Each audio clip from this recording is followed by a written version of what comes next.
Ignorance very important. ನಾನು ನೋಡೋಕ್ಕೆ ಹೋಗಲ್ಲ ಬ್ಯಾಡ್ ಕಮೆಂಟ್ಸು ಅನ್ನುವಂಥದ್ದು.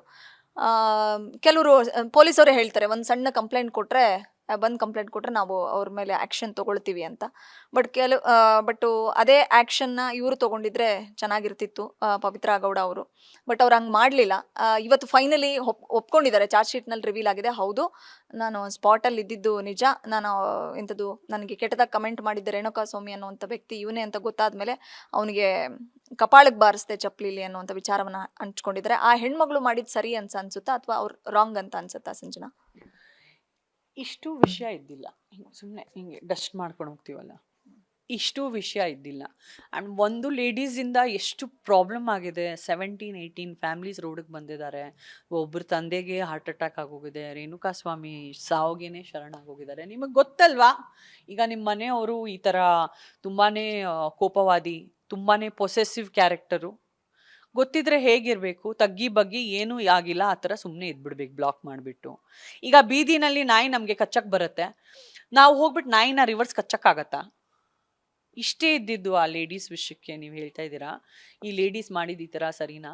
ಇದಕ್ಕೆಲ್ಲ ಒಟ್ಟು ಮಹಾಭಾರತ ಆಗಿದ್ದೇ ಬರೀ ಕೆಟ್ಟ ಮಾತುಗಳಿಂದ ಅಂತೆ. ಅಷ್ಟೂ ದೊಡ್ಡ ಪ್ರಾಬ್ಲಮ್ ಆಗೋಯ್ತು, ಅದು ಒಂದು ಲೇಡೀಸ್ ಹೇಳಿದ ಮಾತಿಂದ ಅಂತೆ. ಸೊ ಇದೆಲ್ಲ ಉದಾಹರಣೆಗಳು ಜೀವನದಲ್ಲಿ ನಮ್ಮ ಹಿಸ್ಟ್ರಿನಲ್ಲಿ ಆಲ್ರೆಡಿ ಇದೆ. ಸೊ ಇದನ್ನು ನಿಮಗೆ ಗೊತ್ತು, ನಿಮ್ಮ ಮನೆಯವರು ಶಾರ್ಟ್ ಟೆಂಪರು, ತುಂಬಾ ಬೇಕಂತಾನೆ ಮಾಡಿದ್ದಾರೆ ಈ ಲೇಡೀಸು ಅಂತ ನನಗೆ ಅನಿಸ್ತಾ ಇದೆ. ತೋರ್ಸೋಕ್ಕೆ ನಾನು ಬದುಕಿದ್ದೀನಿ, ನಾನು ಈ ಜೀವನದಲ್ಲಿ ಇದ್ದೀನಿ, ಅವ್ರ ಜೀವನದಲ್ಲಿ ನಾನು ಇದ್ದೀನಿ ಅಂತ ಬೇಕಂತಾನೆ ಮಾಡಿದ್ದಾರೆ. ಬೇಕಂತಾನೆ ಇದೆಲ್ಲ ಮಾಡಿಸಿದಾರ ಅವ್ರ ಕೈಯಿಂದಾನೆ ಅಂತ ನನಗಂತೂ ಅನಿಸುತ್ತೆ. ತುಂಬ ಬೇಜಾರಾಗುತ್ತೆ ನನಗೆ. ಅಷ್ಟೊಂದು ದೊಡ್ಡ ವ್ಯಕ್ತಿನ ದರ್ಶನ್ ಅವ್ರನ್ನ ಯಾವ ಮಟ್ಟಕ್ಕೆ ತಂದುಬಿಟ್ಟು ಯಾವ ಮಟ್ಟಕ್ಕೆ ಡೆಸ್ಟ್ರಾಯ್ ಮಾಡಿಬಿಟ್ರು. ಇದು ಒಂದು ಟೆಂಪ್ರವರಿ ಡಿಸ್ಟ್ರಕ್ಷನ್ನೇ ಆಗಿರ್ಬೋದು, ಬಟ್ ಸ್ಟಿಲ್ ಎಷ್ಟು ನೋವಾಗಿದೆ. ಅವ್ರ ಸ್ವಂತ ವೈಫ್ ವಿಜಯಲಕ್ಷ್ಮಿ ಅವ್ರ ಪರಿಸ್ಥಿತಿ ನೋಡಿ, ಅವ್ರ ಮಗ ನೋಡಿ ಹೆಂಗ್ ನೊಂದಿರ್ತಾನೆ. ಆ ಚಿಕ್ಕ ಮಗು 15 ವರ್ಷದ ವಯಸ್ಸಲ್ಲೇ 40 ವರ್ಷದ ವಯಸ್ಸು ಆಗೋಗಿರುತ್ತೆ ಅವ್ರಿಗೆ, ಅಷ್ಟು ಕುಗ್ಗಿರ್ತಾರೆ. ಈ ಥರ ಎಲ್ಲ ನಡೆದ್ರೆ ಮಕ್ಕಳಿಗೆ ಒಳ್ಳೇದಲ್ಲ ಮಾನಸಿಕವಾಗಿ. ಒಂದು ಹೊರಗಿನ ಲೇಡೀಸು ಮನೆ ಒಳಗೆ ಬಂದ್ಬಿಟ್ಟು ನೋಡಿ ಹೆಂಗೆಲ್ಲ ಮಾಡಿಬಿಟ್ರು. ನಿಜಕ್ಕೂ ಇದು ಬೇಕಾಗಿರ್ಲಿಲ್ಲ. ದರ್ಶನ್ ಅವರು ಅಪರಾಧಿ ಅಲ್ಲ, ಆರೋಪಿ ಅಷ್ಟೇ ಅಂತ ತುಂಬಾ ಜನ ಹೇಳಿದ್ರು. ನೀವು ಅದನ್ನ ಹೇಳ್ಕೊಂಡು ಬಂದ್ರಿ. ಬಟ್ ಚಾರ್ಜ್ ಶೀಟ್ ರಿವೀಲ್ ಆದಾಗ ಅವರು ದರ್ಶನ್ ಅವರೇ ಹೇಳ್ಕೊಂಡಿದ್ದಾರೆ, ಸಾಯಿಸೋ ಉದ್ದೇಶ ನಂಗಿರ್ಲಿಲ್ಲ, ಸ್ಪಾಟಲ್ಲಿ ನಾನಿದ್ದೆ. ಬಟ್ ಸತ್ತಾಗ ರೇಣುಕಾ ಸ್ವಾಮಿ ಸಾವನ್ನಪ್ಪದಂಥ ಸಂದರ್ಭದಲ್ಲಿ ನಾನು ಸ್ಪಾಟಲ್ಲೇ ಇರಲಿಲ್ಲ ಅನ್ನೋದು ಇನ್ವೆಸ್ಟಿಗೇಷನಲ್ಲೂ ಪ್ರೂವ್ ಆಗಿದೆ.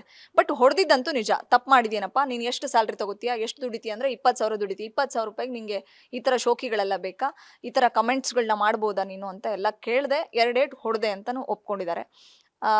ಬಹುಶಃ ನೀವು ಚಾರ್ಜ್ ಶೀಟ್ ಗಮನಿಸಿರ್ತೀರಾ, ಏನು ಹೇಳ್ತೀರಾ ಮ್ಯಾಮ್ ಈ ಕ್ಷಣ? ಯಾಕಂದರೆ ಹೊಡೆದಿದ್ದು ಸತ್ಯ ಅನ್ನೋದನ್ನ ಅವರೇ ಒಪ್ಕೊಂಡಿದ್ದಾರೆ. ನನ್ನ ಸ್ಯಾಂಡಲ್ವುಡ್ ಡ್ರಗ್ ಕೇಸ್ ಚಾರ್ಜ್ ಶೀಟಲ್ಲಿ ನಾನು ಎಲ್ಲನೂ ಒಪ್ಕೊಂಡು ಬಿಟ್ಟಿದ್ದೀನಿ ಅಂತ ಇತ್ತು. ನನಗಲ್ಲಿ ವಿಚಾರಣೆನೂ ಮಾಡಿಲ್ಲ, ಅದು ಪ್ಲಸ್ ಎಲ್ಲನೂ ಒಪ್ಕೊಂಡ್ಬಿಟ್ಟಿದ್ದೀನಿ ಅಂತ ನನ್ನ ಹೇಳಿಕೆನೇ ಬರೆದಿದ್ದಾರೆ ಕನ್ನಡದಲ್ಲಿ. ಮತ್ತು ಇನ್ನು ಏನು ಬರೆದಿದ್ರು, ನಾನು ಬ್ರಿಗೇಡ್ ರೋಡ್ಗಳಲ್ಲಿ, MG ರೋಡ್ಗಳಲ್ಲಿ ಓಡಾಡುತ್ತಾ ಇರ್ತೇನೆ, ನಾನು ಬೆಂಗಳೂರಲ್ಲಿ ಪಬ್ಬುಗಳಲ್ಲಿ, ಹೋಟೆಲುಗಳಲ್ಲಿ ಎಂಜಾಯ್ ಮಾಡುತ್ತಾ ಇರ್ತೇನೆ.